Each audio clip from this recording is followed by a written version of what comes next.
Parece que você veio pedir esmola. Aquelas palavras queimaram meu rosto como uma pancada invisível. Faz apenas algumas horas, mas aquele riso debochado ainda ecoa na minha mente, tentando me diminuir. Meu nome é Mariana Cavalcante, tenho 66 anos. E esta é a história de como a pedinte do jantar fez a mulher mais arrogante que conheço derrubar sua taça de vinho de puro pavor. A voz da Lorena Fontes cortou o restaurante inteiro como uma lâmina afiada. Senti todas as cabeças se virarem na minha direção. O salão do terraço imperial, com seus lustres de cristal e mesas cobertas com toalhas de linho branco impecável, ficou em silêncio. Aquele silêncio pesado, constrangedor, que faz a pele arder. Eu estava ali, sentada na cadeira estofada de veludo bordô, usando minha blusa de linho bege, a mesma que uso há 5 anos e que é confortável, fresca, prática, e minha calça preta simples. Nada de grife, nada de etiquetas ostensivas. Nada que gritasse, olhem para mim. Continuei mastigando minha salada de folhas orgânicas com molho de mostarda Dijon, aquele que eu mesma aprovei no cardápio 3 anos atrás. Não levantei os olhos. Não tremi. Engoli devagar, sentindo o gosto amargo da rúcula misturado com algo muito mais amargo. A humilhação pública. Lorena estava sentada à minha frente, com seu vestido de seda estampado que devia custar o salário de 3 meses de uma professora, os dedos cheios de anéis de ouro e diamantes, o cabelo preso num coque que provavelmente tinha custado R$ 500 no salão mais caro de São Paulo. Ela estava vermelha de raiva, os olhos brilhando com aquele prazer cruel que algumas pessoas sentem quando rebaixam os outros. Ao lado dela, minha nora Patrícia soltou uma risada alta, aguda, artificial. Aquela risada ensaiada que ela usava em eventos sociais quando queria chamar atenção. Lorena, não seja tão dura assim, Patrícia disse, mas o tom era de deboche puro. Ela pegou sua taça de vinho tinto, um Chateau Margaux de R$ 1.200 a garrafa. Eu sabia o preço porque eu mesma havia negociado com o importador. E tomou um gole longo, me observando por cima da borda de cristal. Coitada, ela não tem condições de comprar roupa melhor, né? O Gabriel sustenta ela. Não é, mãe? Ela se virou para mim com aquele sorriso falso, os lábios pintados de vermelho escuro, os dentes brancos demais, o olhar gelado. Senti meu estômago revirar. Não de vergonha pela roupa que eu vestia, mas pela constatação brutal de que meu próprio filho estava sentado ali, ao meu lado, completamente calado. Gabriel olhava fixamente para o prato de risoto de fungo à sua frente, o rosto vermelho, a mandíbula travada. Meu filho, o menino que eu embalei no colo quando o pai morreu. O menino que acordava chorando de madrugada e eu ficava horas cantando para ele dormir, mesmo estando exausta depois de 14 horas trabalhando. O homem de 35 anos, que agora não tinha coragem de abrir a boca para me defender. Lorena continuou, agora aumentando o tom de voz deliberadamente para que as outras mesas ouvissem. Eu avisei para o Gabriel. Avisei que não queria ela nesse jantar. Olha a situação constrangedora. Meu genro trazendo a mãe vestida feito empregada doméstica num restaurante de 3 estrelas Michelin. Que vergonha! As pessoas vão pensar que somos pobres, que andamos com qualquer um. Cada palavra era uma bofetada. Senti o ardor subindo pelo pescoço, chegando nas bochechas. Mas mantive o rosto impassível. Respirei fundo pelo nariz, sentindo o cheiro sofisticado do ambiente. Perfumes caros, velas de baunilha francesa, o aroma do vinho sendo aerado nas mesas ao redor. Peguei o guardanapo de linho, limpei os cantos da boca com cuidado e continuei em silêncio. Não ia dar a elas o gostinho de me ver reagir. Não ainda. Patrícia se inclinou para a frente, os brincos de esmeralda balançando, e continuou o ataque. Sabe, Lorena, eu até acho bonitinho da parte dela ter vindo. Mesmo sem ter o padrão da nossa família, ela faz o esforço. É admirável, de certa forma. Tipo aqueles programas de televisão onde levam gente pobre para conhecer restaurante chique. Deve ser uma experiência incrível para ela. As duas riram, alto, sem nenhum pudor. Lorena bateu palmas 2 vezes, como se Patrícia tivesse contado a piada mais genial do mundo. Eu olhei para o meu prato. A salada estava linda, as folhas verdes brilhando com azeite extra virgem português, as lascas de parmesão curadas por 18 meses, as nozes caramelizadas crocantes. Peguei o garfo de prata, talheres que eu mesma havia escolhido quando reformei o restaurante 5 anos atrás, e espetei uma folha de agrião. Mastiguei devagar. Engoli. Peguei a taça de água com gás, água mineral francesa São Pellegrino, e bebi um gole pequeno. O líquido gelado desceu pela garganta, refrescante, mas não conseguiu apagar o calor da raiva que começava a ferver no meu peito. Gabriel finalmente murmurou algo inaudível, ainda olhando para baixo. Patrícia se virou para ele com impaciência. "O que foi, amor? Fala mais alto!" Ele pigarreou. "Mãe gosta de roupas simples, sempre foi assim." A voz dele era fraca, sem convicção nenhuma.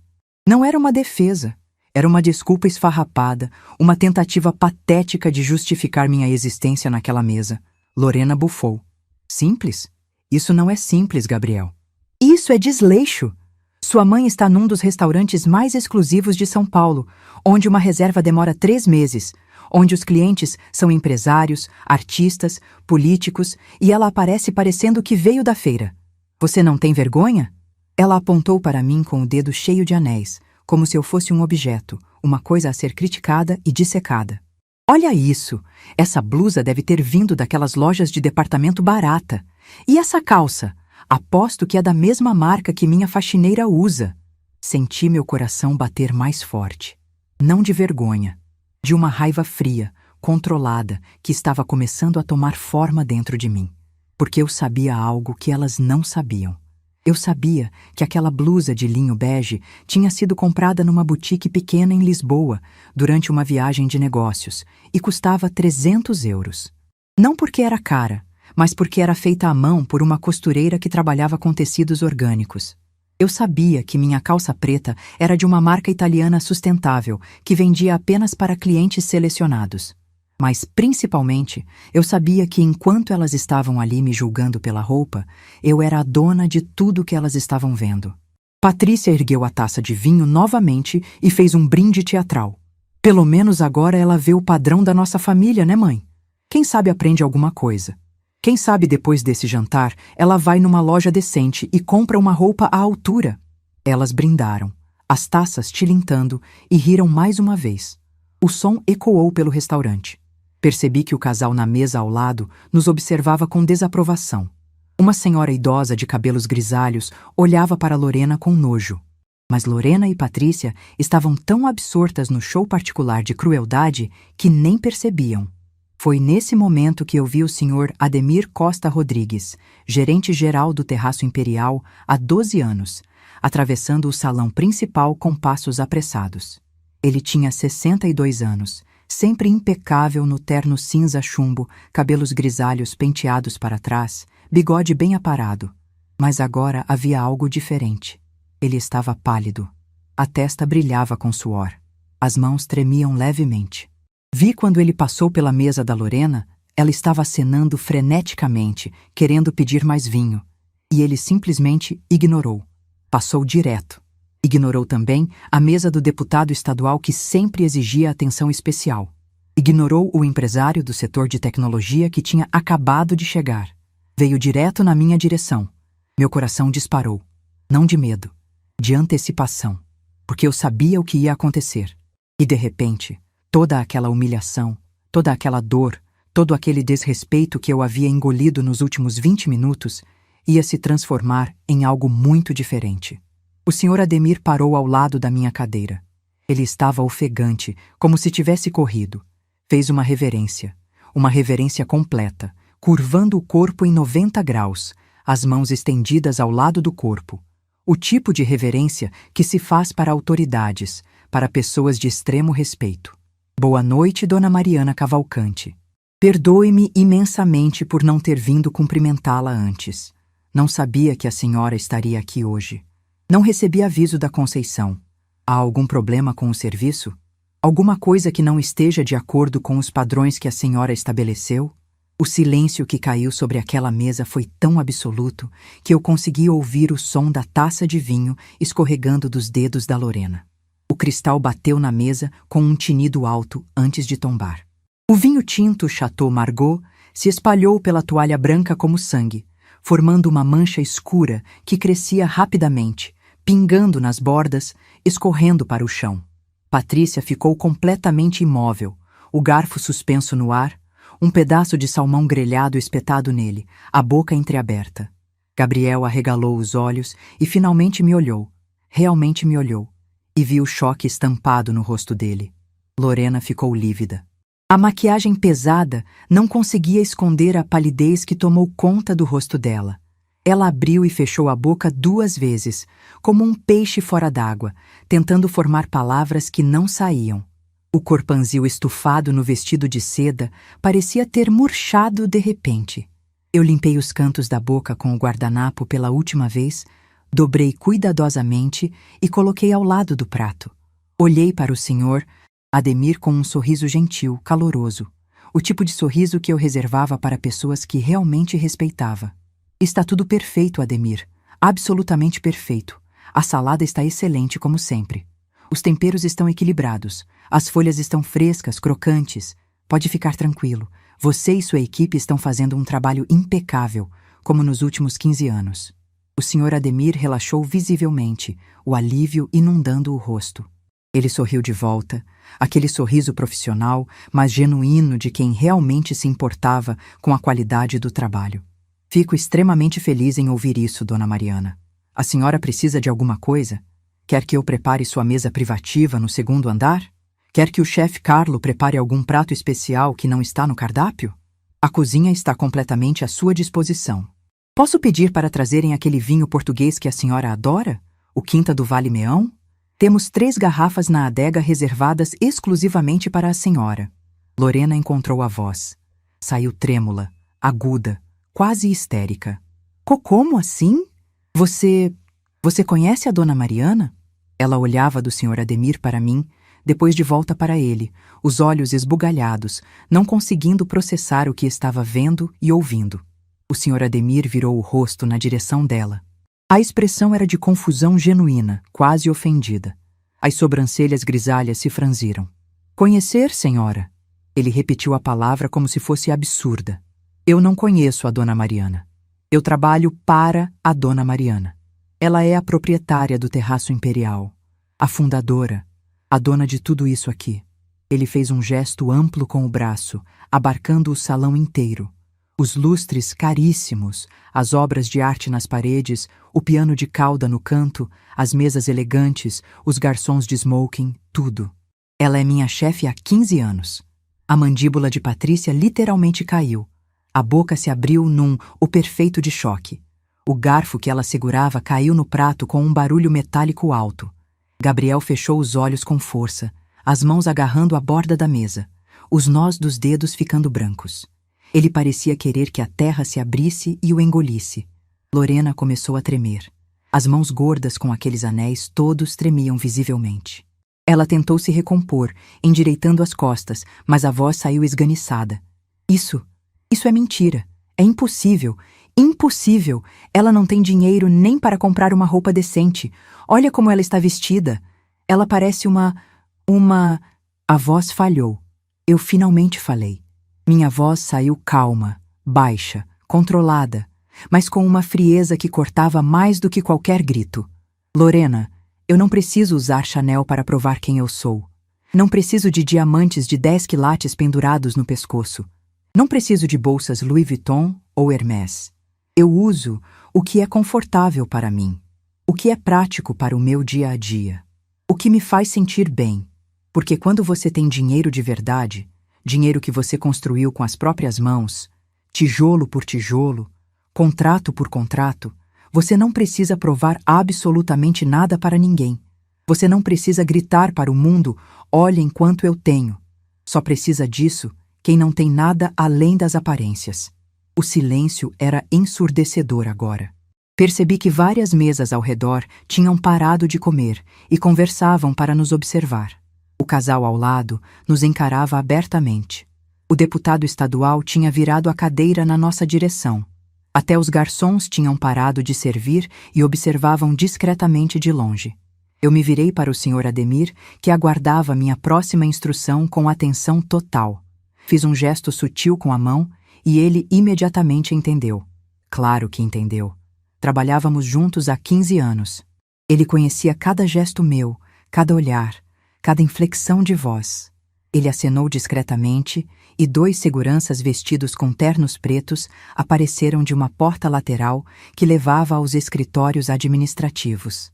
Eles se posicionaram perto da nossa mesa, de pé, quietos, mas com presença intimidadora. Ambos tinham mais de 1,90 m de altura, braços cruzados, rostos impassíveis. Ademir, eu disse, mantendo o tom educado, quase doce. Por favor, traga a conta da mesa da senhora Lorena Fontes e informe à recepção que, infelizmente, o terraço imperial não está mais disponível para receber a família Fontes. Elas estão permanentemente removidas da nossa lista de clientes. O cadastro deve ser excluído do sistema imediatamente. Nenhuma reserva futura será aceita. Nenhum evento. Nenhum serviço de entrega. Nada. Lorena ficou branca. Completamente branca. A maquiagem laranja agora contrastava grotescamente com a palidez mortal do rosto. Ela tentou se levantar da cadeira, mas as pernas não sustentaram e ela caiu de volta sentada. "Você não pode fazer isso!" Ela gritou, a voz falhando, saindo num guincho. "Você não pode! Eu conheço o dono! Eu sou amiga pessoal do..." Eu a cortei, minha voz ainda calma, ainda baixa, mas agora com um fio de aço. "Você é amiga de quem, Lorena? Do gerente? Do maître? Do sommelier? Do chefe? Porque todos eles trabalham para mim. A dona sou eu, e eu acabei de decidir que você e sua família não são mais bem-vindas neste estabelecimento. A decisão é irrevogável e entra em vigor imediatamente." Patrícia começou a soluçar. Lágrimas borraram a maquiagem perfeita, manchando o rímel caro, criando listras pretas nas bochechas. Ela estendeu a mão na minha direção, dramática, desesperada. "Sogra, por favor, eu não sabia. Eu juro por Deus que eu não sabia. Se eu soubesse que a senhora era a dona daqui, eu nunca, nunca teria falado aquilo. Por favor." A voz era aguda, chorosa, patética. Eu olhei para ela com uma expressão que eu sabia que era gélida. Senti meu rosto ficando duro, impassível. "Não sabia?" Deixei a pergunta pairar no ar por alguns segundos longos. "Ou não se importou em saber, Patrícia? Porque vocês duas nunca, em 2 anos de casamento, perguntaram sobre minha vida. Nunca quiseram saber quem eu sou, o que eu faço, de onde vem meu dinheiro. Vocês simplesmente olharam para a minha roupa simples, para o meu apartamento modesto, para o meu carro comum e decidiram que eu era pobre. Decidiram que eu era um peso, um fardo, alguém que o Gabriel sustentava. E trataram-me de acordo." Gabriel finalmente encontrou a voz. Ela saiu rouca, tremida. "Mãe, eu não sabia que você era... que você tinha..." Ele não conseguiu terminar a frase. As palavras morreram na garganta dele. Eu me virei devagar para encarar meu filho. Meu único filho. O menino que eu carreguei no colo por 9 meses. O bebê que eu amamentei mesmo quando meus seios sangravam de tanto ralar. A criança que eu neguei sono, neguei comida, neguei tudo a mim mesma para dar a ele. O jovem que eu paguei a melhor faculdade de arquitetura de São Paulo, R$46 mil por ano durante 5 anos. O homem para quem eu financiei o primeiro escritório, R$120 mil em capital inicial. O filho que eu amava mais do que minha própria vida. Você não sabia porque nunca perguntou, Gabriel. As palavras saíram devagar, pesadas, carregadas de toda a decepção que eu sentia. Você assumiu que eu era pobre porque eu visto roupas simples. Assumiu que você me sustenta porque eu nunca pedi nada a você. Nunca quis saber de onde vinha o dinheiro que pagou sua faculdade de R$230 mil no total. Nunca perguntou como eu consegui comprar aquele Honda Civic 0 km que você usou por 4 anos na faculdade, que custou R$85 mil. Nunca quis saber como eu financiei seu primeiro apartamento de solteiro, R$340 mil de entrada. Você simplesmente aceitou tudo e achou que era obrigação minha.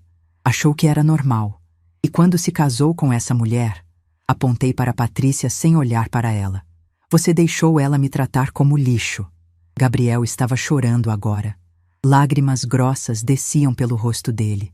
Mãe, Eu sou um covarde. Eu sei que sou. Eu deveria ter te defendido. Eu deveria ter... Deveria. Eu o cortei. Mas não fez. E isso diz tudo sobre o homem que você se tornou. Eu me levantei da cadeira. Peguei minha bolsa de couro simples. Uma bolsa artesanal brasileira que custava R$ 200 e que eu amava porque era feita por uma cooperativa de mulheres no interior de Minas Gerais. Joguei a bolsa no ombro. O Sr. Ademir imediatamente se posicionou ao meu lado, pronto para me escoltar. Ademir, eu disse, ajeitando a alça da bolsa, pode encerrar também a conta corporativa do Gabriel. O cartão de crédito empresarial vinculado ao meu nome que ele usa aqui para trazer clientes deve ser cancelado imediatamente. Todas as cobranças futuras serão recusadas. Gabriel empalideceu. O sangue literalmente fugiu do rosto dele. Mãe, não. Eu preciso desse cartão para meus jantares de negócios. Eu trago clientes importantes aqui.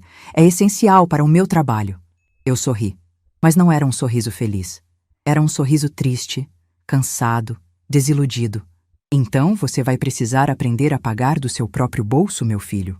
Ou quem sabe pode pedir para sua esposa e sua sogra, que têm tanto dinheiro, tanto bom gosto, tanta classe.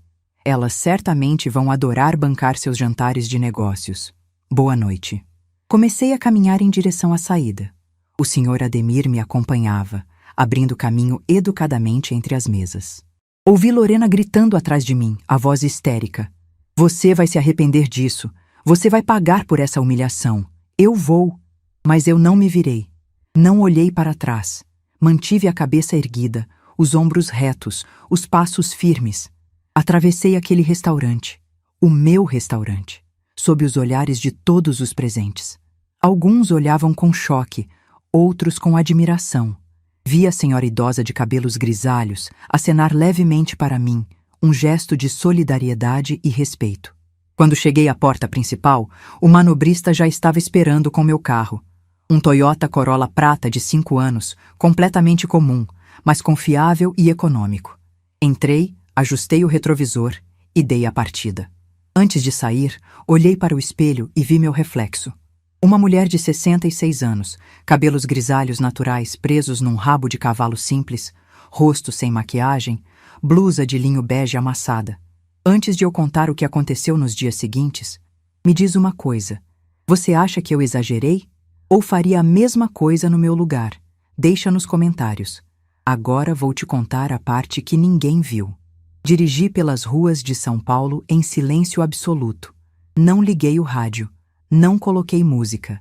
Só o som do motor do Corolla e o barulho distante do trânsito noturno. Eram quase 10 horas da noite de uma terça-feira e a Avenida Brigadeiro Faria Lima estava relativamente vazia. Os prédios comerciais iluminados se erguiam dos dois lados como gigantes de vidro e concreto. Segurei o volante com as 2 mãos, os nós dos dedos ficando brancos de tanta força. E foi só quando parei no sinal vermelho da esquina com a Rua dos Pinheiros que a ficha realmente caiu, que o peso da noite toda desabou sobre mim. Comecei a tremer. As mãos tremiam tanto que mal conseguia segurar o volante. O corpo inteiro sacudia. Não era de frio, era choque, era raiva, era dor, era tudo junto. Meu filho tinha me deixado ser humilhada publicamente. Meu próprio filho, que eu carreguei no ventre, que eu amamentei, que eu criei sozinha depois que o Henrique morreu daquele infarto fulminante aos 42 anos, tinha ficado sentado naquela mesa, vermelho de vergonha, mas completamente calado. Não tinha dito uma palavra, nenhuma palavra para me defender. Tinha escolhido o lado delas. Tinha escolhido a aprovação da esposa e da sogra em vez da dignidade da própria mãe. O sinal abriu. Buzinaram atrás de mim. Acelerei. Virei à direita, em direção ao meu apartamento no Itaim Bibi. Não era um apartamento de luxo. Eram 3 quartos simples num prédio de 20 anos, sem portaria 24 horas, sem piscina, sem salão de festas. Custava R$ 400 mil quando comprei. As pessoas sempre estranhavam.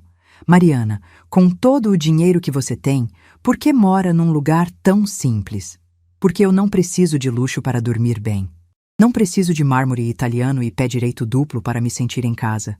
Estacionei na garagem. Subi pelo elevador velho que fazia barulho ao subir.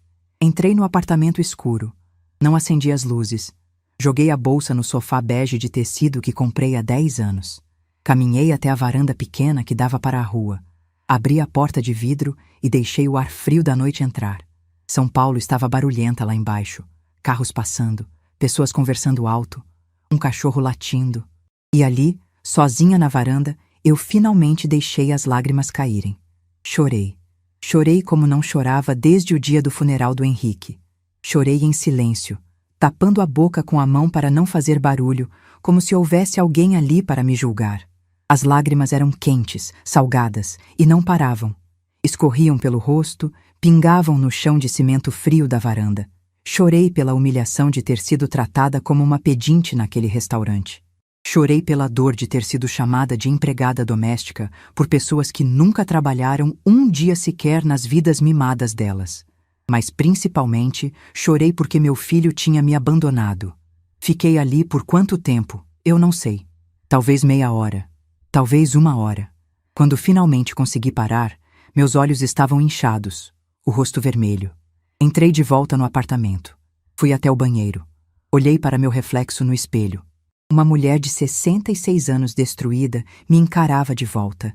Cabelos grisalhos despenteados, olhos vermelhos e inchados, rosto marcado pelas rugas que a vida tinha esculpido. Rugas de sorriso, de preocupação, de trabalho duro. Você não vai desmoronar, eu disse para minha própria imagem no espelho. A voz saiu firme, mesmo com a garganta doendo. Você não vai deixar eles te destruírem. Você já sobreviveu coisa pior. Você sobreviveu a perder o Henrique. Sobreviveu a criar um filho sozinha. Sobreviveu a salvar uma empresa falida. Você vai sobreviver a isso também. Mas as palavras soaram ocas, vazias. Nos dias seguintes, Gabriel tentou o contato. No primeiro dia, quinta-feira de manhã, ele me ligou 7 vezes. Eu olhava o celular tocar, o nome dele piscando na tela. A foto que ele tinha colocado como contato. Uma foto nossa juntos no aniversário dele de 30 anos, quando ainda sorríamos um para o outro. Deixei ir para a caixa postal todas as vezes. Ele mandou mensagens no WhatsApp. Mãe, me atende, por favor. Mãe, eu preciso falar com você. É urgente. Mãe, eu sei que estraguei tudo. Me dá uma chance de explicar. Mãe, pelo menos responde dizendo que está bem. Não respondi nenhuma. Deixei as mensagens no não lido. Vi quando ele ficou online, desesperado, enviando mensagem atrás de mensagem. Vi quando ele me ligou de novo, e de novo, e de novo. Desliguei o celular. Na sexta-feira, Patrícia apareceu na portaria do meu prédio. Era 12h. Eu estava voltando do mercado com 2 sacolas de compras.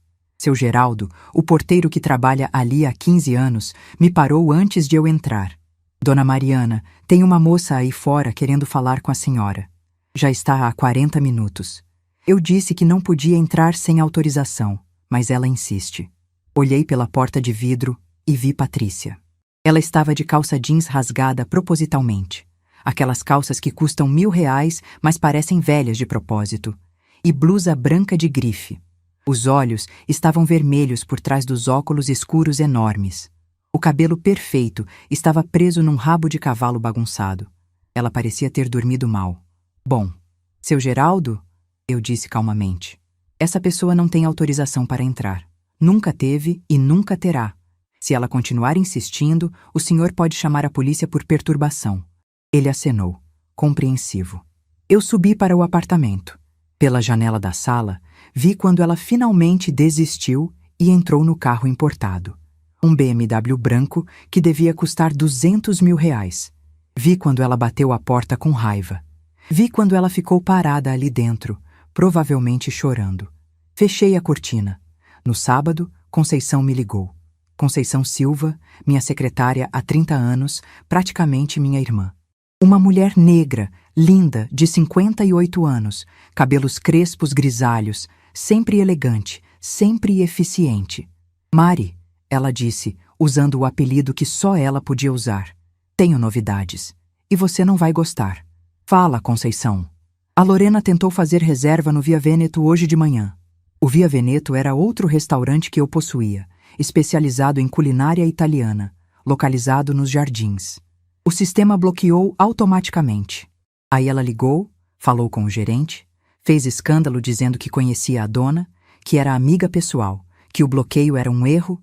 O Rodrigo me ligou perguntando o que fazer. E o que você disse? Que o bloqueio não era erro, que era permanente. Ele entendeu. Sorri pela primeira vez em dias. E ela tentou mais algum lugar? Tentou o Terraço do Mar e o Casa Velha também. Mesma coisa. Bloqueio automático. Ela está na lista negra dos 3 restaurantes. Deve estar surtando. Conceição fez uma pausa. O Gabriel também ligou aqui no escritório procurando você. 4 vezes. Disse que está desesperado. Deixa ele desesperado. Mari, a voz dela ficou mais suave. Ele é seu filho. Um filho que deixou a esposa e a sogra me humilharem publicamente, Conceição. Um filho que ficou sentado, calado, enquanto me chamavam de pedinte, de empregada, de pobre. Ele escolheu o lado delas. Eu sei. E ele estava errado. Mas ele está arrependido. Arrependido porque descobriu que eu tenho dinheiro, não porque fez a coisa errada. Conceição suspirou. Conhecia-me bem demais para insistir quando eu estava naquele tom. Tenho uma reunião na segunda com os investidores do novo projeto em Pinheiros. Você vem? Vou. Você sabe que eu nunca falto. Porque era verdade. Eu não faltava. Eu nunca faltava. Mesmo nos piores dias, mesmo quando queria desmoronar, eu me levantava, me vestia e ia trabalhar. Tinha aprendido isso depois da morte do Henrique. Se você para, você afunda. Então você não para. Você continua, um pé na frente do outro. Todos os dias. O domingo foi o pior dia. Domingo é dia de família. Ou deveria ser. Sempre foi. Desde que Gabriel era pequeno, domingo era nosso dia. Eu fazia almoço, ele vinha me visitar, a gente assistia um filme, conversava. Mesmo depois que ele casou, a tradição continuou. Embora Patrícia sempre inventasse desculpas para não vir. Agora eu sabia por quê. Ela tinha nojo de mim. Nojo da minha casa simples, dos meus móveis sem grife, da minha comida caseira. Aquele domingo, acordei às 7 da manhã como sempre. Fiz café. Café coado na hora, cheiro inundando a cozinha pequena. Torradas integrais com geleia de morango caseira que a dona Lourdes, minha vizinha, fazia. Sentei à mesa da cozinha sozinha. Só eu. A cadeira do outro lado estava vazia. Sempre esteve vazia desde que Henrique morreu. Mas daquele domingo em diante, senti que estava mais vazia ainda. Porque agora não era só a cadeira do marido morto que estava vazia. Era a cadeira do filho que me abandonou. Comi devagar. O café estava amargo mesmo com açúcar. As torradas pareciam papelão. Não tinha gosto de nada. Lavei a louça, sequei, guardei, arrumei a casa, passei pano no chão, limpei os banheiros, troquei os lençóis da cama. Fiz todas as tarefas domésticas que sempre fiz, porque limpar a casa sempre me acalmava. Sempre me dava sensação de controle. Se eu não podia controlar meu filho, se não podia controlar a dor, pelo menos podia controlar a limpeza do meu espaço. Mas quando terminei, às 3 da tarde, sentei no sofá e olhei ao redor. O apartamento estava impecável, silencioso, vazio, tão vazio. E de repente, me bateu uma sensação que eu não sentia há muito tempo. Solidão. Solidão profunda. Daquelas que dói no peito, que pesa nos ombros, que faz a casa parecer grande demais e pequena demais ao mesmo tempo. Peguei o celular. Liguei de volta. Tinha 32 ligações perdidas do Gabriel. 18 mensagens não lidas. Abri o WhatsApp e comecei a ler. Mãe, me desculpa. Mãe, eu sei que errei. Mãe, eu sou um idiota. Mãe, por favor, fala comigo. Mãe, estou desesperado. Mãe, a Patrícia está me cobrando. Ela descobriu um monte de coisa. Preciso falar com você. Mãe, perdi 2 clientes essa semana. Eles disseram que não querem mais trabalhar comigo. Não sei o que está acontecendo. Mãe, o Dr. Augusto me ligou. Disse que precisa conversar comigo sobre o seu patrimônio. Eu não entendi nada. Me atende, por favor. Fechei o WhatsApp. Não respondi, porque algo estava acontecendo dentro de mim. Uma transformação lenta, dolorosa, mas necessária. A tristeza estava começando a dar lugar a outra coisa. Não era raiva. Raiva eu já tinha sentido. Era algo mais frio, mais calculado. Era determinação. Levantei do sofá, fui até o quarto, abri o armário. No fundo, numa caixa de sapatos velha, eu guardava documentos importantes, certidões, escrituras, contratos. Peguei a caixa, sentei na cama, abri. Ali estava toda a minha vida documentada. A certidão de casamento com Henrique, a certidão de nascimento do Gabriel. O testamento do Henrique, me deixando tudo, o que na época era uma empresa falida e dívidas de R$ 400 mil. Os contratos de todos os imóveis que comprei nos últimos 25 anos. As escrituras dos 3 restaurantes. Os documentos da sociedade na construtora Almeida em Cavalcante. Os extratos bancários mostrando investimentos em ações, fundos, imóveis. Peguei uma calculadora. Comecei a somar. Tudo. Cada apartamento. Cada restaurante. Cada investimento. Levei 2 horas. Quando terminei, olhei para o número na tela da calculadora e senti algo estranho. Não era orgulho, não era satisfação. Era constatação fria. Eu tinha construído um patrimônio de R$ 8.700.000. Sozinha. Em 25 anos. Tijolo por tijolo. Contrato por contrato. Noite sem dormir por noite sem dormir. E meu filho achava que me sustentava. Foi nesse momento que a decisão se cristalizou dentro de mim. Eu não ia apenas me afastar. Eu não ia apenas cortar contato. Eu ia ensinar uma lição. Uma lição que Gabriel, Patrícia e Lorena nunca esqueceriam. Uma lição sobre respeito, sobre dignidade, sobre as consequências de tratar as pessoas como lixo. Fechei a caixa de documentos. Guardei de volta no armário. Peguei o celular. Liguei para o Dr. Augusto Mendes, meu advogado e testamenteiro há 15 anos. Um homem sério de 68 anos, cabelos completamente brancos, óculos de aro fino, sempre de terno e gravata mesmo aos sábados. Dona Mariana. Ele atendeu no segundo toque. Estava esperando seu contato. O Gabriel me ligou 3 vezes essa semana, querendo informações sobre seu patrimônio. E o que você disse? Nada. Disse que não posso divulgar informações sem sua autorização expressa. Ele ficou desesperado. Ótimo. Augusto, preciso de você segunda-feira de manhã, 8 horas, no escritório. Vamos fazer algumas mudanças. Que tipo de mudanças? Mudanças que vão doer, mas que precisam ser feitas. Houve uma pausa. Depois ele disse com aquela voz grave e calma. Entendo. Estarei lá. Desliguei. Abri o contato da Conceição. Mandei uma mensagem. Conceição, segunda-feira, logo cedo, reúne toda a documentação dos restaurantes, dos imóveis e das sociedades. E me traz a lista de todos os clientes que o escritório do Gabriel atende e que tem conexão com nossos negócios. Ela respondeu em menos de 1 minuto. Entendido. Vai haver guerra? Não. Vai haver justiça. Dormi aquela noite melhor do que tinha dormido a semana inteira. Não foi um sono tranquilo, mas foi um sono com propósito, porque eu tinha um plano. E pela primeira vez desde aquele jantar maldito, eu sentia que estava no controle de novo. Na segunda-feira de manhã, acordei às 5h30. Tomei banho demorado, água quente lavando toda a exaustão emocional da semana. Me arrumei com cuidado, escolhi uma calça social cinza, uma camisa branca de botões, um blazer preto simples. Prendi o cabelo num coque baixo. Coloquei meus brincos de pérola pequenos, os mesmos que uso há 15 anos. Olhei para meu reflexo no espelho. A mulher que me encarava de volta não estava mais destruída. Estava determinada. Cheguei no escritório às 7h40. Conceição já estava lá, eficiente como sempre, com uma pasta grossa cheia de documentos. Dr. Augusto chegou às 8 em ponto, pontual como um relógio suíço. Sentamos na sala de reuniões.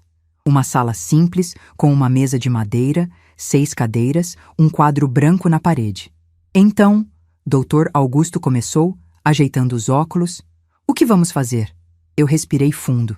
Primeiro, quero que você entre em contato com a construtora Almeida em Cavalcante. Avise que eu, como sócia majoritária com 65% das ações, estou solicitando formalmente que eles parem de indicar o escritório de arquitetura do Gabriel Cavalcante para novos clientes. Não é um pedido, é uma instrução empresarial. Conceição anotava tudo num notebook. Dr. Augusto acenou gravemente. Segundo, quero que você revise meu testamento. Preciso fazer alterações significativas. Que tipo de alterações? Gabriel está como o único herdeiro universal de todos os meus bens. Quero mudar isso. Quero dividir 40% para ele, 30% para instituições de caridade focadas em mulheres empreendedoras, 30% para Conceição e outros funcionários leais. E isso só se mantém se ele cumprir certas condições. Que condições?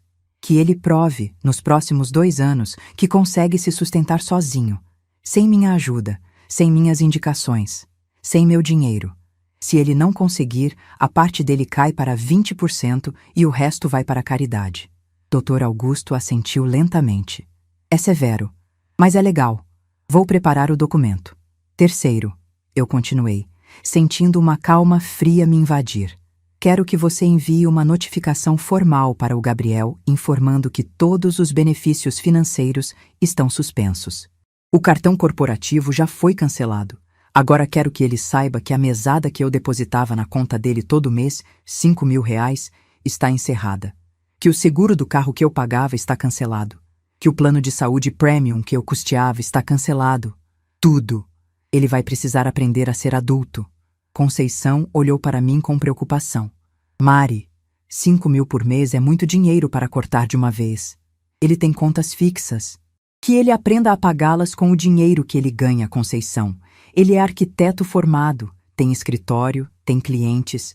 Se não tem dinheiro suficiente, é porque está vivendo acima das possibilidades, como a esposa e a sogra. Ela suspirou, mas não discutiu mais. Passamos 3 horas naquela reunião. Quando terminamos, eu tinha um plano completo.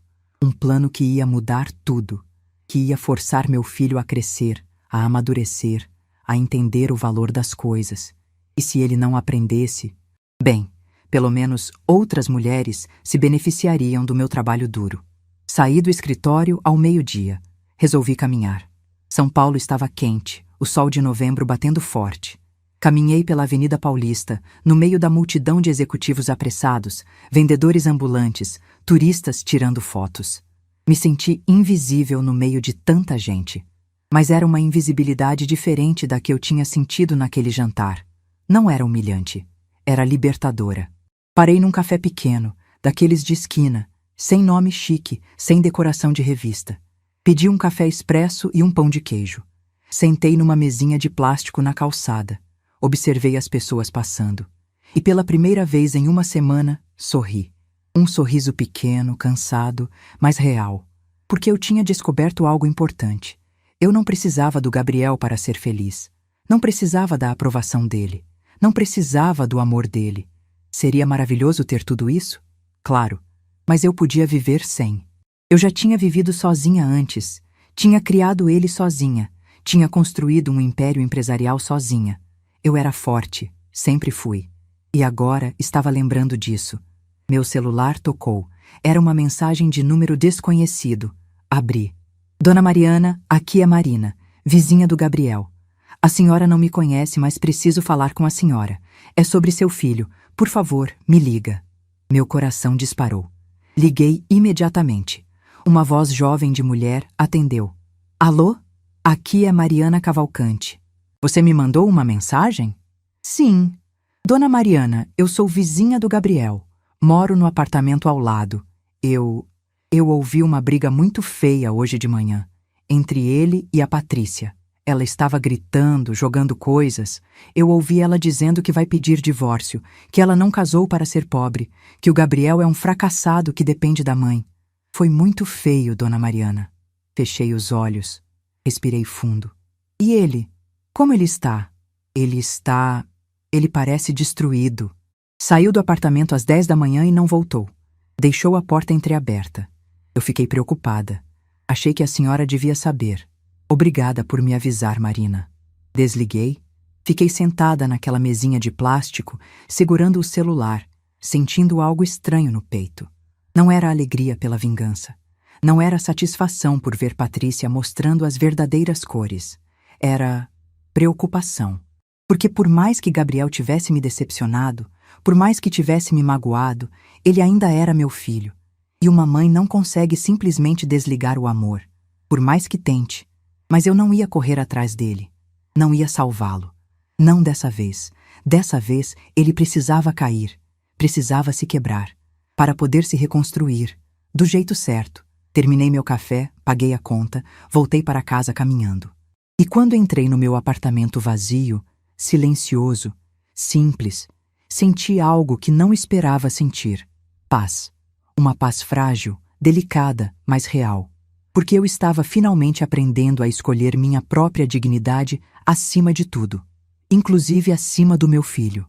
Na quinta-feira à noite, às 11h40 da noite, meu celular tocou. Eu já estava deitada, tentando dormir, mas o sono não vinha fácil desde aquele jantar maldito. Peguei o celular na mesinha de cabeceira. Era um número desconhecido. Quase não atendi, mas algo me fez atender. Alô? Dona Mariana? Era uma voz feminina, jovem, nervosa. A senhora não me conhece. Meu nome é Júlia, Júlia Martins. Eu trabalhava no escritório do Gabriel. Era assistente administrativa dele. Sentei na cama, completamente alerta. Trabalhava? Você não trabalha mais lá? Não.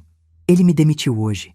Disse que não tem dinheiro para me pagar, mas eu preciso falar com a senhora. Tem algo que a senhora precisa saber. Algo muito sério. Meu coração acelerou. O quê? Ela hesitou. Ouvi a respiração pesada dela do outro lado da linha. Não posso falar por telefone. Podemos nos encontrar amanhã, em algum lugar público?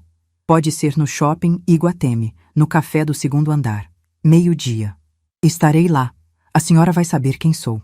Sou baixa, cabelo cacheado, vou estar com uma pasta preta.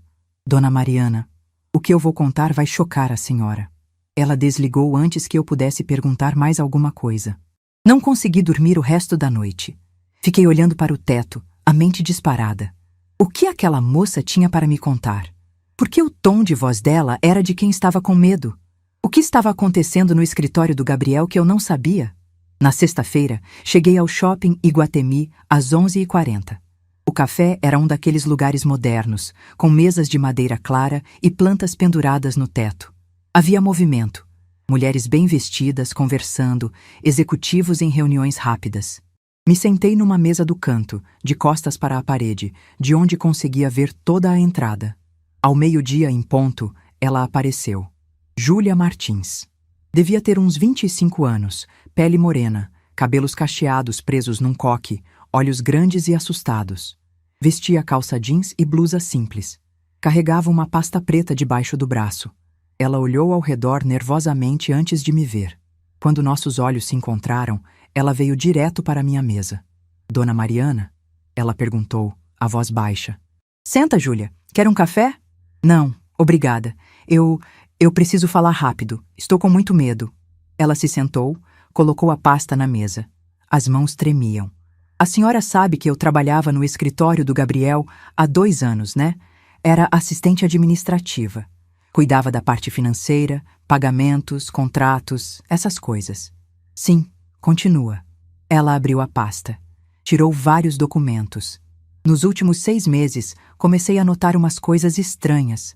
Pagamentos que não batiam. Contratos assinados com valores diferentes dos orçamentos. Dinheiro sumindo da conta da empresa. Ela empurrou os papéis na minha direção. Comecei a investigar por conta própria e descobri algo muito feio. Peguei os documentos. Eram extratos bancários, contratos, e-mails impressos. Comecei a ler. E quanto mais lia, mais meu sangue gelava. A Patrícia, Júlia continuou, a voz tremendo. Ela tem acesso às contas do escritório. O Gabriel deu para ela há 1 ano. Ela começou a fazer saques. Saques pequenos no começo. R$ 500 aqui, R$ 1.000 ali. Mas nos últimos 3 meses, os valores aumentaram. Ela tirou R$ 87 mil da conta da empresa. Eu olhei para ela com choque. 87 mil? Para onde foi esse dinheiro? Para a conta pessoal dela. Mas não é só isso. Júlia virou mais páginas. Ela também começou a fazer contratos falsos, orçamentos para clientes que não existem. Ela criava os contratos, falsificava as assinaturas e o dinheiro que deveria ser para esses projetos era desviado. Mais R$ 120 mil nos últimos 6 meses. Eu senti a sala girar. R$ 207 mil. Ela roubou R$ 207 mil do meu filho? Não só isso. Júlia pegou outro conjunto de papéis. Ela também usou o nome do escritório para fazer empréstimos. Empréstimos que o Gabriel não sabe que existem. 3 empréstimos diferentes. total de R$ 130 mil. Os juros estão acumulando. Em 6 meses vai virar 200 mil de dívida. Eu não conseguia respirar. Gabriel sabe disso? Não. Ela sempre dizia que estava cuidando da parte financeira, que ele não precisava se preocupar. Ele confiava nela. Eu tentei avisar, há 2 meses. Mostrei as primeiras inconsistências. Sabe o que ele fez? Me chamou de mentirosa. Disse que eu estava com ciúmes da Patrícia. Disse que eu devia focar no meu trabalho. Júlia estava chorando agora. Ontem, quando ele me demitiu, eu decidi contar tudo para a senhora. Porque a senhora precisa saber. A Patrícia está destruindo o Gabriel financeiramente. Peguei todos os documentos. Meus dedos tremiam. Posso ficar com esses papéis? São cópias. Fiz para a senhora. Tem mais. Tem e-mail da Patrícia conversando com a mãe, a Lorena. Elas planejaram tudo. O casamento foi interesse desde o começo. Ela me entregou mais papéis. E-mails impressos. Comecei a ler e senti náusea. E-mail de Patrícia para Lorena, datado de 3 anos atrás, antes do casamento. Mãe, o Gabriel é perfeito. Ele é bonitinho, tem profissão boa e a mãe dele é rica. Aposto que tem heranças boas. Vou casar com ele, tirar tudo o que puder e em alguns anos a gente se separa. Ele é trouxa demais para perceber. Resposta da Lorena. Filha, boa estratégia. Mas não seja muito óbvia. Finge que gosta dele por alguns anos. Quando tiver dinheiro suficiente guardado, você pede divórcio e ainda recebe pensão. Vai dar certo. Eu tremia de raiva. Pura raiva. Essas víboras, elas planejaram tudo desde o começo. Sim, e tem mais. Júlia hesitou. A Patrícia está tendo um caso, com o sócio do clube que ela frequenta. Um cara casado, rico. Tenho fotos. Ela me mostrou fotos no celular dela. Patrícia beijando um homem de uns 40 anos numa garagem de hotel. Patrícia entrando num motel com ele. Patrícia rindo, abraçada nele, usando roupas caras que provavelmente foram compradas com o dinheiro roubado. Eu respirei fundo. Fechei os olhos. Contei até 10. Júlia, você está disposta a testemunhar tudo isso se precisar? Num processo? Sim. Eu tenho cópias de tudo guardadas em 3 lugares diferentes. Estou disposta a depor, a levar tudo para a justiça. Mas preciso de garantias. Preciso de proteção. A Patrícia é perigosa. Ela tem conexões. Você vai ter proteção. Meu advogado vai cuidar disso. E você vai ter um emprego novo, na minha empresa, com salário melhor do que o que você ganhava. Júlia começou a chorar de alívio. Obrigada, dona Mariana. Muito obrigada. Saímos daquele café. Fui direto para o escritório da Conceição. Entrei feito um furacão. Joguei todos os documentos na mesa dela. Lê. Tudo. Conceição leu em silêncio. Quanto mais lia, mais o rosto dela ficava duro. Quando terminou, ela olhou para mim com raiva. Essa mulher é uma criminosa. E a mãe dela é cúmplice. Mari, elas estão destruindo o Gabriel financeiramente e provavelmente planejam pedir divórcio assim que acabarem de sugar tudo. Eu sei. E agora vamos fazer o seguinte. Peguei o telefone, liguei para o Dr. Augusto. Augusto, preciso de você. Agora. É urgente. Vou mandar a Conceição levar documentos. Quero que você prepare ações criminais. Fraude, desvio de dinheiro, estelionato. Contra Patrícia Fontes e Lorena Fontes. Tudo documentado, tudo provado. E quero que você entre em contato com um detetive particular. Preciso de mais provas do caso extraconjugal. Entendido. Vou começar imediatamente. Desliguei. Olhei para Conceição. Agora nós vamos fazer uma coisa que eu não queria fazer, mas que preciso. O quê? Vamos avisar o Gabriel, antes que seja tarde demais. Conceição me olhou surpresa. Você tem certeza? Depois de tudo que ele fez? Ele é um idiota, um covarde, um filho ingrato, mas continua sendo meu filho. E eu não vou deixar essas 2 víboras destruírem ele completamente. Vou salvar ele, mas nos meus termos. Peguei meu celular, abri o contato do Gabriel, mandei uma mensagem curta. Gabriel, preciso falar com você. É sobre a Patrícia. É urgente. Escritório da Conceição, amanhã, 10 horas. Não leve ela. Não conte nada para ela. Só apareça. Ele respondeu em menos de 1 minuto. Mãe, obrigado por falar comigo. Estarei lá. Prometo. Sábado de manhã, 10 horas. Gabriel entrou no escritório parecendo um zumbi. Olheiras profundas, barba por fazer, roupa amassada. Ele tinha perdido peso, parecia 10 anos mais velho. Quando me viu, os olhos dele encheram de lágrimas. Mãe, senta, Gabriel. Não estamos aqui para abraços, estamos aqui para negócios. Ele sentou. Conceição e Dr. Augusto também estavam presentes. Coloquei todos os documentos na frente dele. Lê. Gabriel começou a ler. Vi o rosto dele mudar de confusão para choque para horror absoluto. Ele ficou branco. As mãos tremiam segurando os papéis. Isso não pode ser verdade.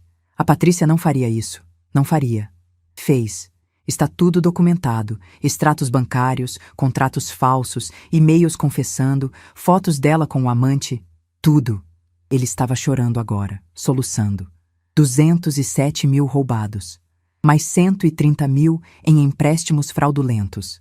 Eu vou falir. Vou perder tudo. Não, você não vai. Eu disse, a voz firme, porque eu vou ajudar você. Mas com condições. Ele olhou para mim, desesperado. Qualquer condição, mãe. Qualquer uma. Primeira condição, você vai romper com a Patrícia. Hoje. Agora. Vai voltar para casa, juntar as coisas dela e colocar na porta. Vai mudar a fechadura. Vai mandar uma mensagem dizendo que o casamento acabou.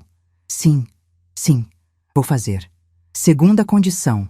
Você vai me dar procuração completa sobre suas finanças. Todo o dinheiro que entra e sai passa pelo doutor Augusto até você provar que consegue se gerenciar sozinho. E isso vai levar no mínimo 1 ano. Ele hesitou, mas acenou. Tudo bem.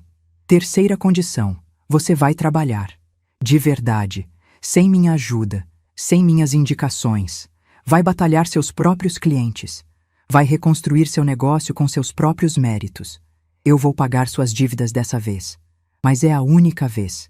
Se você afundar de novo, vai afundar sozinho. Entendido. Quarta e última condição. Você nunca mais vai deixar alguém me desrespeitar. Não importa quem seja. Esposa, namorada, amigo, cliente. Se alguém falar mal de mim, você levanta e defende. Ou perde minha ajuda para sempre. Ficou claro? Ele estava chorando feito criança. Ficou claro, mãe. Eu prometo. Eu juro. Estendi a mão. Ele apertou. O aperto era fraco, molhado de lágrimas, mas era um começo. Agora vai.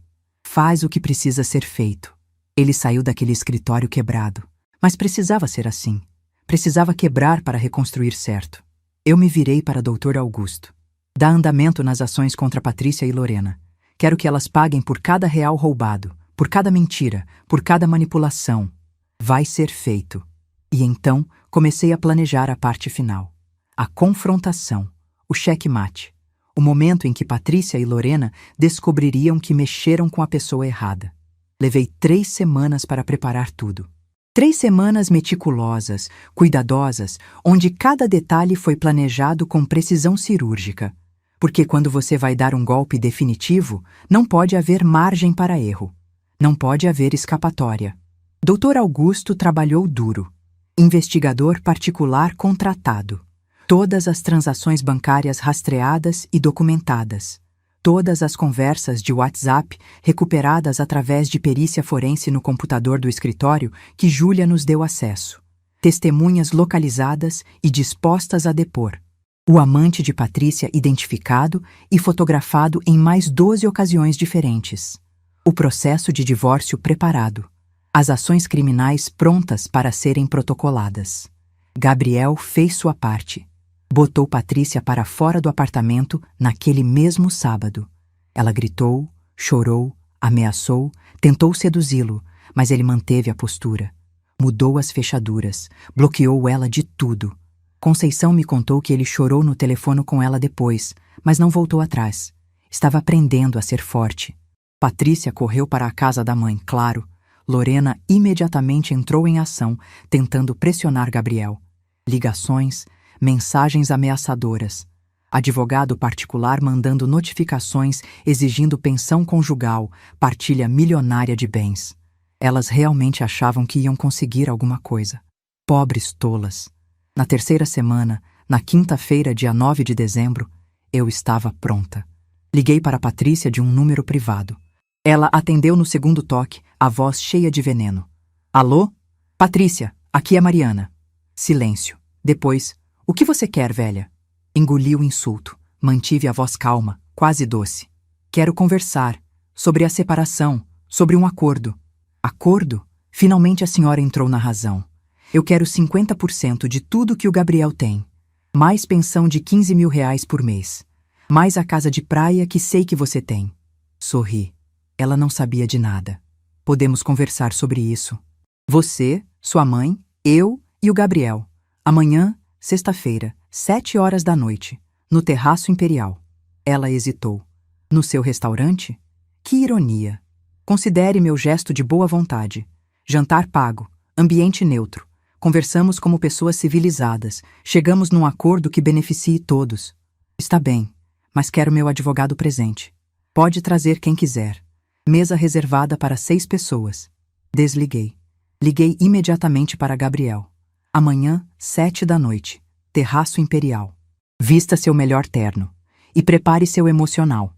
Vai ser uma noite que você nunca vai esquecer. Mãe, o que você está planejando? Justiça, meu filho. Justiça pura. Sexta-feira, dia 10 de dezembro. Passei o dia inteiro preparando. Não era preparação física. Era preparação mental. Meditei. Rezei. Revisei todos os documentos mais uma vez. Cada prova, cada número, cada e-mail, cada foto. Tudo estava perfeito. Às 5 da tarde, comecei a me arrumar. Escolhi um vestido. Sim, um vestido. Pela primeira vez em anos. Um vestido preto simples, elegante, que comprei há 10 anos e nunca usei. Caía até os joelhos. Manga 3/4. Nada exagerado, mas digno. Solei meu cabelo grisalho para baixo, liso. Coloquei um batom vermelho escuro, meus brincos de pérola, um colar simples de prata. Quando olhei no espelho, vi uma mulher que não via há muito tempo. Forte, determinada, poderosa. Não pelo dinheiro, não pelas roupas, mas pela dignidade que nunca perdeu. Cheguei ao Terraço Imperial às 6h30. O senhor Ademir estava me esperando na entrada particular dos fundos. Dona Mariana, está tudo preparado exatamente como a senhora pediu. A mesa privativa no segundo andar, sistema de som configurado, documentos na pasta lacrada, seguranças em posição. A polícia foi avisada e vai estar de prontidão do lado de fora a partir das 7h15. Perfeito, Ademir. Como sempre.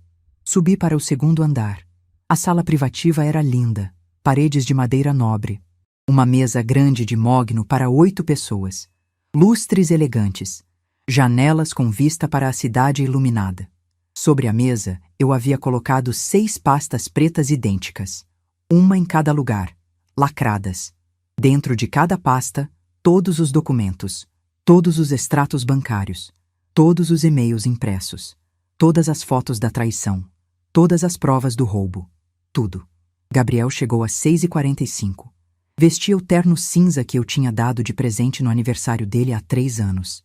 Estava pálido, nervoso. Mãe, eu estou com medo do que vai acontecer.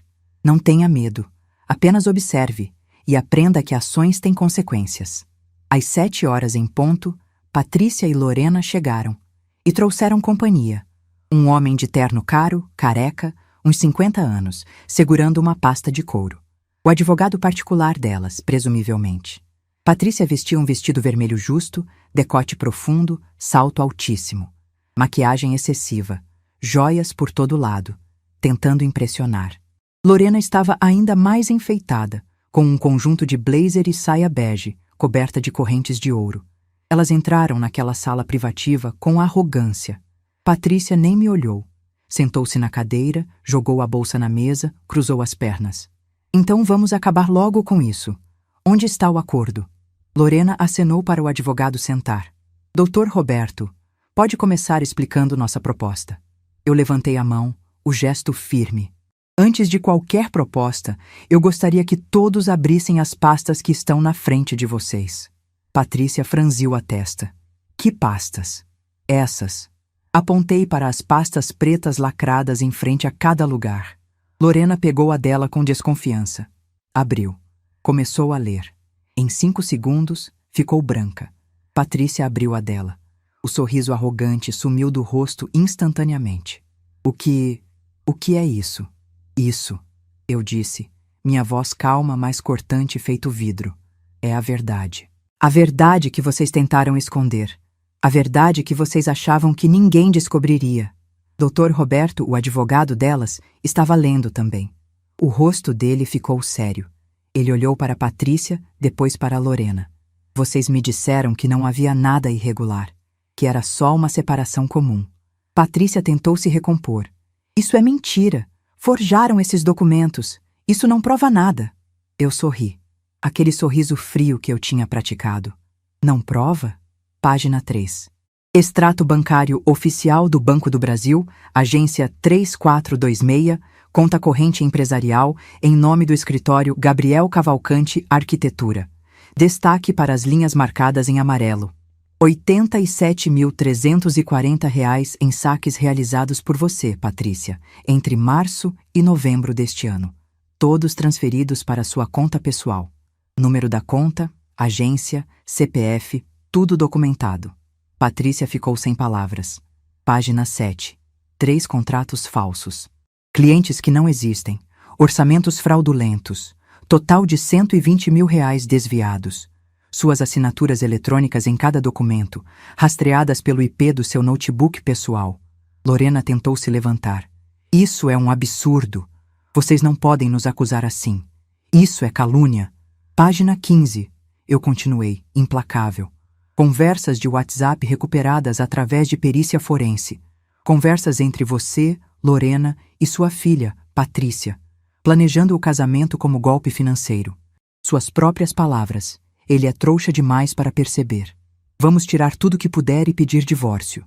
Olhei diretamente para Lorena. Suas próprias palavras, Lorena, orientando sua filha a fraudar meu filho. O advogado delas fechou a pasta. Levantou-se. Senhoras Patrícia e Lorena, como advogado de vocês, recomendo que não digam mais nada. Vocês têm o direito de permanecer em silêncio. E eu, particularmente, estou encerrando minha representação legal neste momento. Não trabalho com fraude. Ele saiu da sala. A porta se fechou com um som definitivo. Gabriel estava lendo também. As mãos tremiam. Quando chegou nas fotos da traição, Patrícia beijando o amante, entrando em motéis, ele deixou a pasta cair na mesa. Olhou para Patrícia com uma expressão que misturava dor, raiva e nojo. Você me traiu. Você me roubou. Você planejou tudo desde o começo. Patrícia estava chorando agora, mas não eram lágrimas de arrependimento. Eram lágrimas de desespero. De quem foi pega? Gabriel, eu posso explicar. Não é o que parece. Página 23. Eu interrompi. Explicação de cada desvio, com datas, valores, finalidades, 43 mil gastos em roupas de grife, 28 mil em joias, 17 mil em viagens com seu amante para resorts de luxo. Tudo pago com dinheiro roubado do meu filho. Levantei-me da cadeira. Caminhei lentamente ao redor da mesa. Cada passo era medido. Cada palavra que eu dizia era uma sentença. E agora chegamos à parte divertida. Página 30. Ações criminais já preparadas, já assinadas pelo Dr. Augusto Mendes, meu advogado, prontas para serem protocoladas segunda-feira de manhã. Crime de apropriação indébita, crime de fraude, crime de falsificação de documentos, crime de estelionato. Lorena estava tremendo. Você não pode fazer isso. Nós somos pessoas respeitáveis, temos conexões, temos... Conexões? Eu ri. Uma risada curta, sem humor.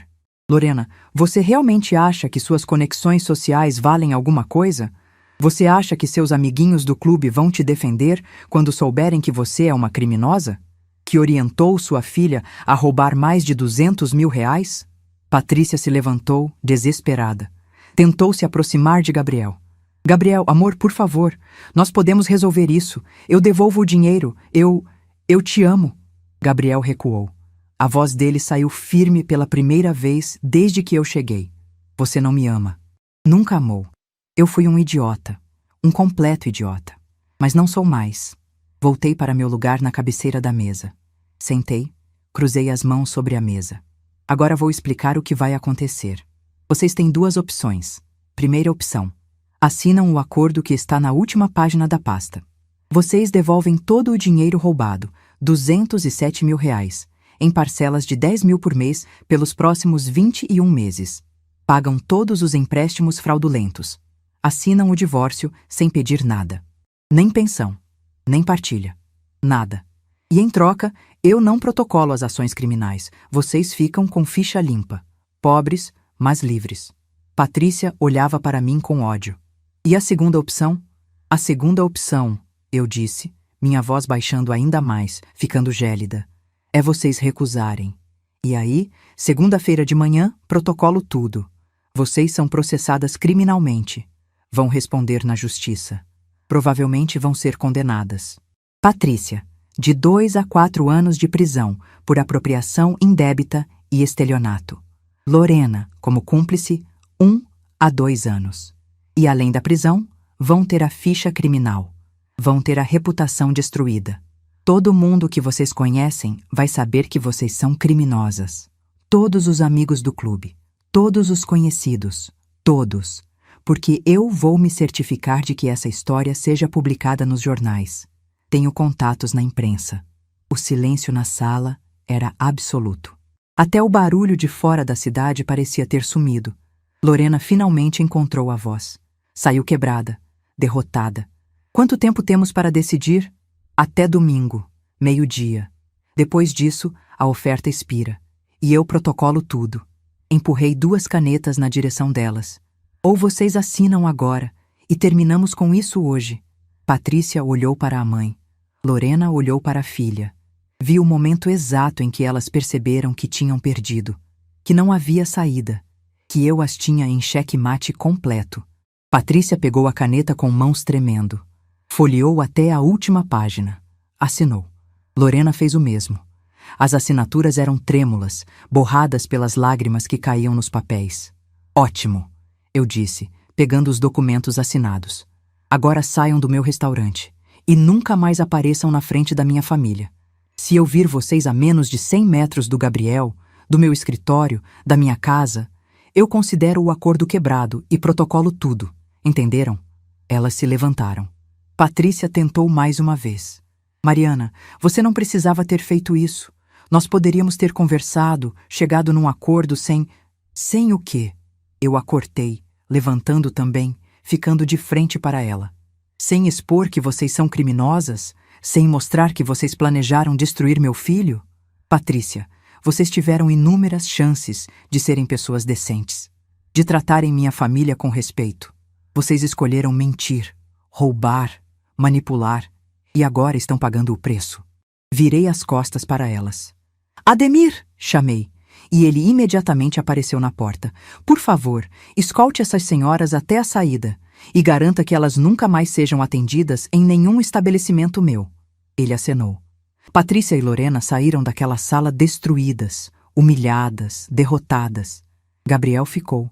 Ele estava sentado, a cabeça entre as mãos, chorando baixinho. Fui até ele. Coloquei a mão no ombro dele. Dói, eu sei, mas precisava acontecer. Ele olhou para mim, os olhos vermelhos.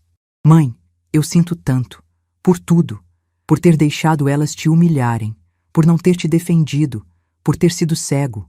Eu não mereço seu perdão. Não merece, eu disse honesta. Mas vai merecer. Quando provar que aprendeu. Quando provar que é o homem que eu criei você para ser. E não o covarde que você se tornou. Ele acenou, engolindo o choro. 6 meses depois. Junho de 2026. O inverno em São Paulo estava frio, mas o sol brilhava forte naquela manhã de sábado. Eu estava na varanda do meu apartamento, tomando café e lendo o jornal. Sim, jornal de papel, porque sou daquela geração que gosta de sentir as páginas nas mãos, quando o interfone tocou. Dona Mariana, era a voz do seu Geraldo. Tem o Gabriel aqui. Posso liberar? Pode, Geraldo. Alguns minutos depois, Gabriel bateu na porta. Quando abri, quase não o reconheci. Ele estava diferente. O rosto estava mais magro, mais definido. Os olhos tinham uma clareza que não via há anos. Vestia jeans simples e camiseta branca, sem ostentação, sem arrogância. Oi, mãe. Entra, filho. Preparei café para ele. Sentamos na mesinha da cozinha, aquela mesinha simples de fórmica que eu tinha há 15 anos. Ele tomou o primeiro gole e sorriu. Seu café continua sendo o melhor de São Paulo. Adulador. Mas eu sorri também. Gabriel respirou fundo. Mãe, vim trazer notícias e pedir desculpas, de novo, pela milionésima vez. Não precisa pedir desculpas de novo. Precisa me mostrar que mudou. Eu estou tentando. Nos últimos 6 meses Ele pausou, emocionado. Eu aprendi mais sobre mim mesmo do que em 35 anos de vida. Aprendi que eu era mimado, preguiçoso, acomodado. Eu vivia da sua sombra e achava que era mérito meu. Não respondi. Só escutei. Quando você cortou todo o apoio financeiro, eu entrei em pânico. Pânico mesmo. Porque eu percebi que não sabia fazer nada sozinho. Não sabia como conquistar clientes sem suas indicações. Não sabia como gerenciar dinheiro sem você pagando tudo. Eu era um adulto de 35 anos que ainda mamava no peito da mãe. As palavras eram cruas, mas verdadeiras. Nos primeiros 2 meses, eu fiquei deprimido. Fiquei no apartamento sem fazer nada, sentindo pena de mim mesmo. Até que um dia, olhei no espelho e vi o que eu tinha me tornado. Um fracassado. Um homem que decepcionou a única pessoa que sempre acreditou nele. Ele limpou uma lágrima. Aí levantei. Literalmente me levantei da cama e decidi que ia provar. Para você, para mim, que eu era capaz. Fui atrás de clientes pequenos, reformas residenciais, projetos simples, coisas que eu nunca aceitaria antes porque achava que estava abaixo de mim. Trabalhei duro, todos os dias. Desenhei, medi, orçamentei. Negociei. E deu certo? Devagar. Muito devagar. Nos primeiros 3 meses ganhei só 8.000 por mês. Mal dava para pagar aluguel e contas. Tive que me mudar para um apartamento menor, mais barato. Tive que vender o carro. Tive que cortar todas as futilidades. Mas sabe o que eu descobri? Eu descobri que eu consigo. Que eu sou capaz. Que eu não preciso de favores. Só preciso trabalhar. Senti orgulho. Um orgulho pequeno, mas real. E agora? Como está? Agora estou melhor. Consegui 3 contratos bons. 2 projetos residenciais grandes e um comercial pequeno. Vou faturar 28.000 este mês. Depois de pagar as parcelas para a Patrícia e Lorena, que aliás estão pagando em dia porque sabem que a alternativa é prisão, ainda sobra dinheiro para viver dignamente. E a Patrícia? Sabe dela? Gabriel fez uma expressão de nojo. Sei. Ela e a mãe estão vivendo num apartamento alugado pequeno. A Lorena teve que vender as joias porque o marido dela perdeu o emprego no banco depois que um escândalo de corrupção estourou. Eles estão na miséria. A Patrícia tentou voltar com o amante, mas ele não quis. Está sozinha, trabalhando numa loja de roupas no shopping, ganhando 2.000 por mês. Não senti pena. Nem um pouco. Mãe, eu vim aqui pedir uma coisa. Não é dinheiro, não é ajuda profissional. É perdão. Eu sei que não mereço. Eu sei que fui o pior filho do mundo. Mas eu estou tentando ser melhor. Todo dia acordo e tento ser um homem melhor do que fui no dia anterior. E eu queria saber se você consegue me perdoar. Eventualmente. Olhei para ele. Para aquele homem que eu tinha carregado no ventre. Que tinha sido minha razão de viver por tantos anos. Que tinha me decepcionado tão profundamente. Mas que estava tentando. Genuinamente tentando se redimir.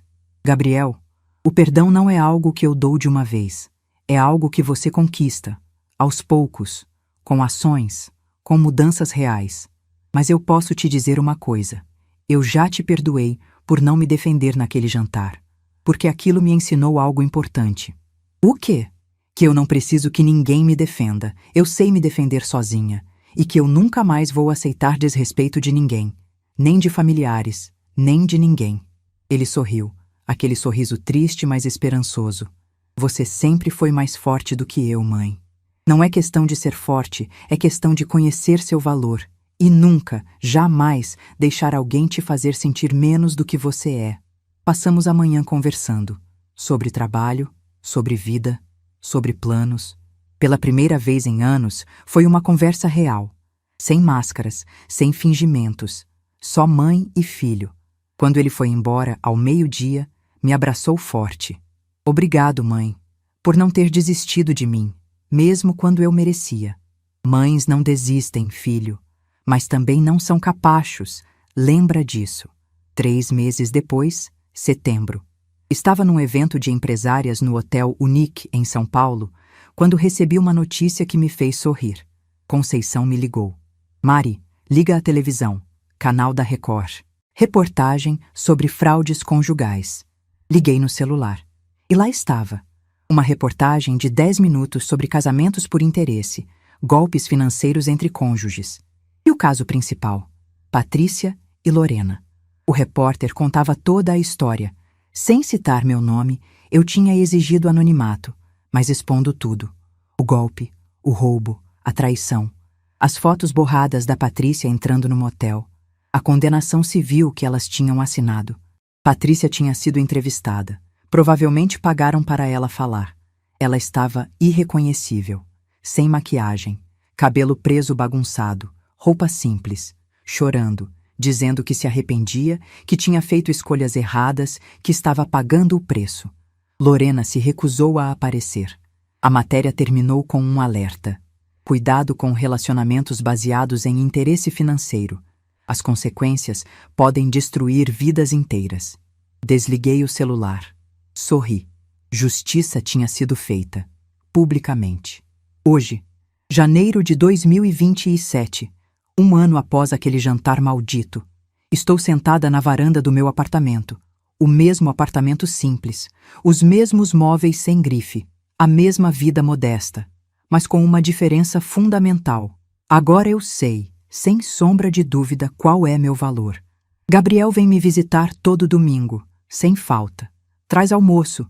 Ele aprendeu a cozinhar, algo que nunca imaginei. E conversamos por horas. Ele está crescendo profissionalmente. Conseguiu um contrato grande com uma incorporadora. Está pagando as dívidas. Está reconstruindo a vida, do jeito certo.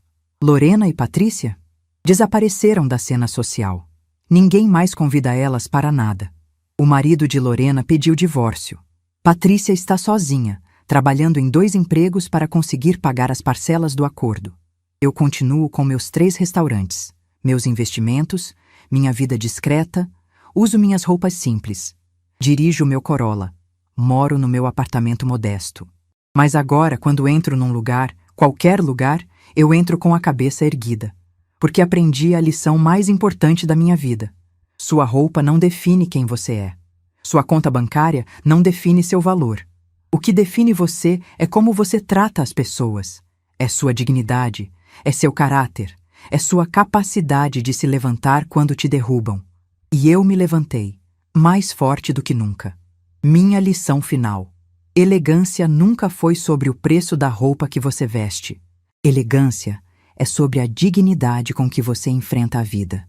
É sobre manter sua cabeça erguida mesmo quando tentam te pisar. É sobre conhecer seu valor e nunca, jamais, aceitar menos do que você merece. Eu vesti roupas simples por anos e construí um império. Elas vestiram roupas caras e construíram castelos de mentiras. No final, o que restou? Eu continuo de pé. Elas estão na lama, porque dinheiro compra roupa, mas não compra classe, não compra dignidade, não compra respeito. E quem confunde as duas coisas nunca vai entender o que significa ser verdadeiramente rica. Rica em amor próprio, rica em dignidade, rica em paz de espírito.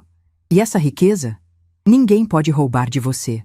Se essa história te tocou, compartilha com alguém que precisa ouvir isso. E se inscreve no canal para mais histórias reais de pessoas que não aceitaram ser humilhadas. A próxima história está começando na tela agora. Não perde!